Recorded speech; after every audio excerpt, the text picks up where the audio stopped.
যেটা ফাইন্ডিং সেটা হচ্ছে এটা কোনো স্যাবোটাজ ছিল না, এটা আর্কের পরবর্তী বৈদ্যুতিক আর্কিং এবং বৈদ্যুতিক শর্ট সার্কিটের কারণে এই আগুনটা লাগে। তদন্ত কমিটি পেয়েছেন যে বিভিন্ন কুরিয়ার এজেন্সির জন্য নির্ধারিত 48টি ছোট ছোট লোহার খাঁচার অফিস ছিল সেখানে। কুরিয়ার শেডের ভিতরে অফিস এলাকায় ফায়ার অ্যালার্ম, স্মোক ডিটেক্টর ও স্প্রিংকলার ছিল না। আপনি জানেন স্প্রিংকলার দিয়ে পানি দেওয়া হয়।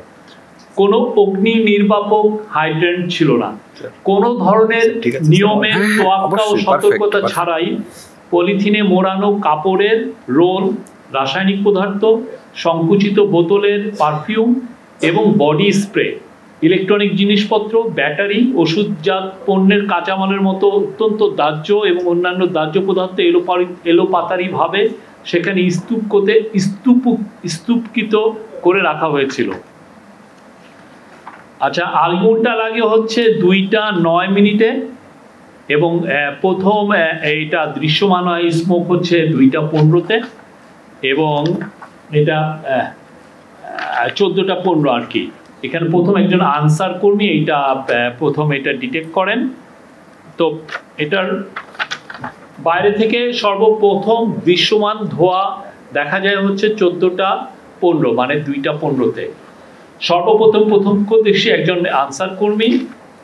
আর সিভিল এভিয়েশন কর্তৃপক্ষের সর্বপ্রথম অগ্নি নির্বাপক গাড়ির আগমন ঘটে হচ্ছে 2:22-এ, 7 মিনিটের মধ্যে আসছে। হ্যাঁ, বেবি চক মানে আপনি জানেন সিভিল এভিয়েশন অথরিটির দ্বিতীয় অগ্নি নির্বাপক গাড়ির আগমন ঘটে হচ্ছে 2:25-এ। আর উত্তরা ফায়ার ব্রিগেডের সর্বপ্রথম অগ্নি নির্বাপক গাড়ির আগমন এর সময় হচ্ছে 2:50 তো ফায়ার সার্ভিসেস অগ্নি নির্বাপক যারা এসছিলেন, যেই গাড়িগুলো এসছিলেন, তারা যেই সমস্যাটা ফেস করেন সেটা হচ্ছে তারা দেখেন যে 1500 ডিগ্রির উপরে তাপমাত্রা সহ সম্পূর্ণরূপে বিকশিত আগুন, ঘন ঘন তালা লাগানো লোহার গ্রিলের উপস্থিতি, ফায়ার হাইড্রেন্টের অনুপস্থিতি, অজানা রাসায়নিক পণ্যের উপস্থিতি, অপর্যাপ্ত পানীয় ফোম, কাঠামোগত ধস এবং ধ্বংসাবশেষ ধসে পড়া।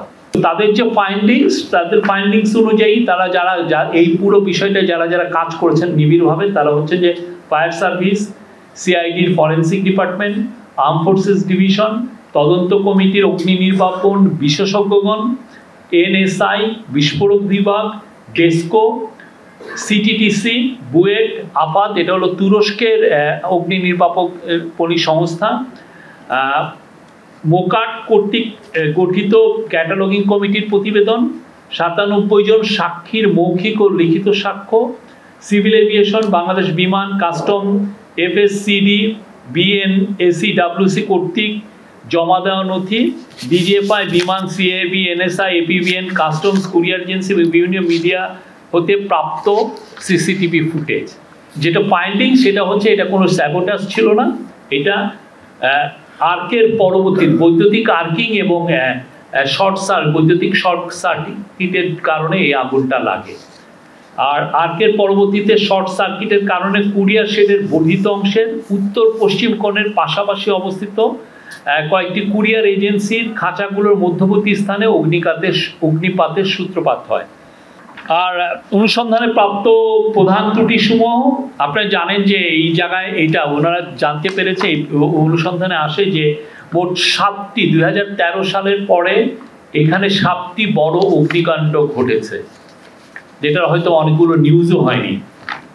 একটা হচ্ছে যে, এবং এখানে ফাইন্ডিংস ছিল যে এটার প্রতিরোধ এবং নির্বাপনে সিভিল এভিয়েশন অথরিটির তেমন কোনো প্রাতিষ্ঠানিক সক্ষমতা ছিল না।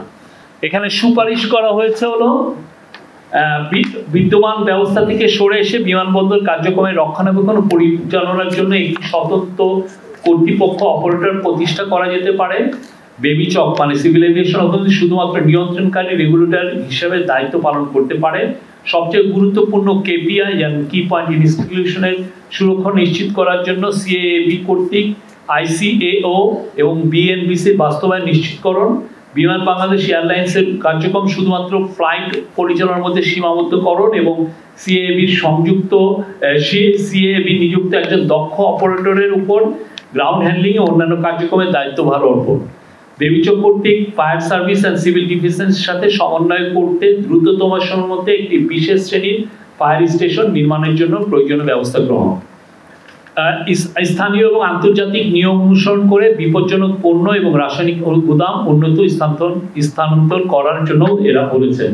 বিএনপিসি অনুসরণ করে উপযুক্ত স্থানে নিলামযোগ্য পণ্যের জন্য পৃথক কাস্টমস গুদাম স্থাপন। অ্যাপ্রন এলাকায় কোনো প্রকার মালামাল মজুদ নিষিদ্ধ করতেও তারা বলেছেন। এই ছিল মোটামুটি এটার ফাইন্ডিংস।